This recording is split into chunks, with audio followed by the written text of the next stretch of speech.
Right edition, welcome and happy day. Here's a story with an interesting spin that says World War II veteran goes on to name her, and she's a census objector. Census objector. She's in court. She's 89 years old. If you got all the buzz there, she's 89. You picture this poor little old lady, and the government is after her. She's plotting a war. And she says, I now have a criminal charge under the Stats Act because I refused or neglected to fill out the census form, and I don't want to because it's not right. I'm against war, she goes on to say, in all Canadian households, although they must fill it out, doesn't apply to me because I'm 89. You already got the spin, right? And okay, and people are supporting her, in particular all the left-wing press, mainstream press. Why?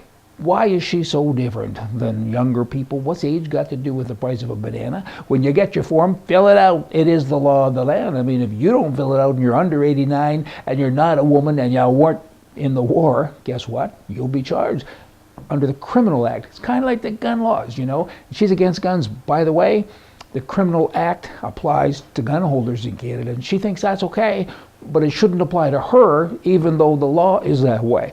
You're kind of feeling the love here. I don't think so. I mean, that's pretty typical. Why is all this happening? Hey, I can tell you, it's because the United States-based weapons manufacturer Lockheed Martin provides the software services for the census form. That's what's really going on, and she's become a pacifist, and she says, war's bad, guns are bad, everything's bad except me. I'm okay, but you're not.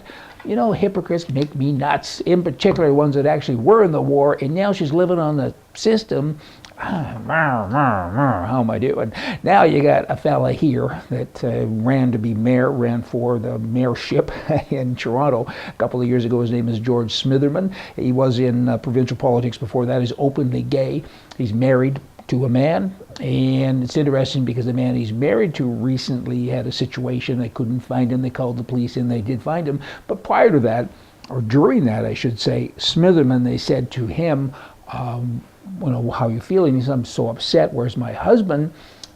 When they found his husband, he said, I can't wait to get home to my husband. You know, what have liberals done here? I mean, I've so often said, I don't care what you marry, who you marry. Go marry a ballet. Why would I care? But it's not the same. We're not the same. You shouldn't have the same law as we do. You have two husbands. They've gone out and they've adopted two children.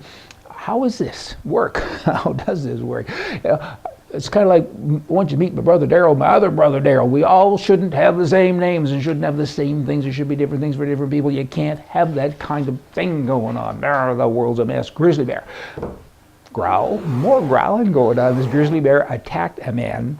He was armed. He was out hunting. And this is in British Columbia, Canada. But the point to this is had he had a handgun, he probably wouldn't have had as bad a turnout or a situation as he did. As it is, he's going to live, and he's in stable condition, not critical anymore in the hospital, but he did fire one shot from his rifle, but then the bear whack, and the rifle went flying and everything else, and then he played dead. The good news is he didn't end up dead, but had he had a handgun, when you're being wrestled with a bear, you can kind of lean over, pull it out, and it will help things.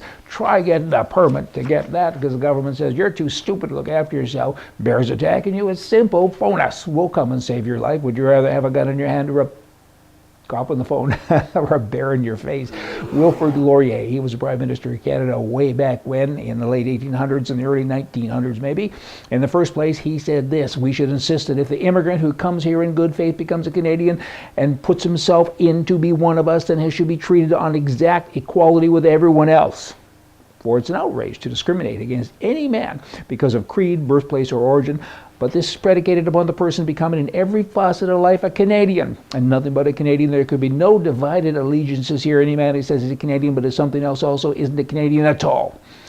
We have room for but one flag, the Canadian flag, and we have room for but one loyalty, and that is a loyalty to the Canadian people. Kind of goes on a little bit longer than that, but the point is that everything he said no longer is applicable in Canada. A lot of other countries take note, kind of is the same as your place too.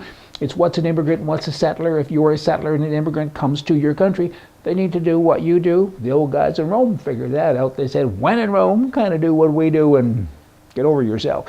Okay, we have a situation going on, political situations everywhere in the world, but in British Columbia, the Conservative Party there, BC Conservative Party, they were the great hope, the great blue hope. Blue being the conservative color in Canada, and red, of course, is the conservative color in the U.S., a little mixy-uppy for guys like me.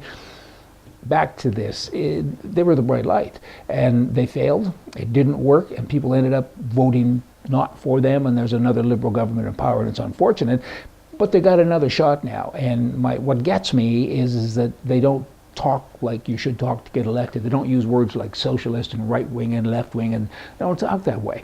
Here's what one guy, here's how he's talking. He's saying, this man is the best candidate to move the party closer to the center of the political spectrum while maintaining the basic core conservative values. Well, I wonder what that means. We're going to move you to the center, we're going to maintain our values? Kind of sounds like we'll do whatever it takes to get elected. That's not very good. Why don't you just say we're right wing? We want small government and small taxes and big freedom, and you might just be surprised. Y'all might get elected. Let me end today with a story about Little Larry. I like Little Larry. He's kind of a cool guy. He attended a horse auction with his father. Auctioneer was busy. He watched those. His father moved from horse to horse, and the father ran his hands up and down the horse's legs, behind, chest. After a few minutes, Larry asked, Dad, why are you doing that? His father replied, because when I'm buying horses, I have to make sure that they're healthy and in good shape before I buy. Larry, looking worried, said, Dad, I think the UPS guy, he wants to buy Mom. Y'all come back tomorrow. We're going to have more for you from the right. See ya.